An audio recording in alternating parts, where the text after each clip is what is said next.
I wish you a very very very happy birthday నాన్న bit and Chintu.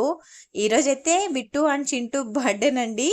ఇంకా మేమైతే ready అయిపోయాం టెంపుల్కి వెళ్ళడానికి. టెంపుల్కి అయితే అంటే చుట్టుపక్కల వెళ్ళాలి అనుకున్నాం, కానీ ఈరోజే పరస రావడంతో మేమైతే మొక్కు తీర్చేసుకున్నట్టు ఉంటుంది, అలానే బిట్టు చింటూకి పూజ చేపించుకున్నట్టు ఉంటుంది అని చెప్పేసి మేమైతే పాతపేటకైతే రెడీ అయిపోయామండి వెళ్ళడానికి.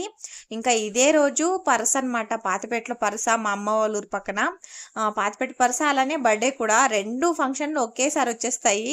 నిజంగా నాకు ఏదైనా వీడియోస్ అయితే కావాలి అన్నప్పుడైతే ఏది ఉండదండి, వద్దు అనుకుంటే ఒక్కదాని వెనుక ఒకటే ఉంటుంది అనమాట. నాకేమో స్టోరేజ్ ప్రాబ్లం అనమాట. ఇంకోటి ఏంటంటే మేము వెళ్ళంగానే అప్పుడే వచ్చిందండి గెరిగి. నేను ఇంతవరకు మా పక్కూరే అయినా సరే ఇంతవరకు నేను గెరిగిని దించడం ఒక్కసారి కూడా చూడనే లేదండి. ఇదే ఫస్ట్ టైం చూసినాను. అది కూడా మా చింటూ బిట్టు బర్త్డే రోజు వచ్చినందుకు చాలా హ్యాపీగా ఉందండి.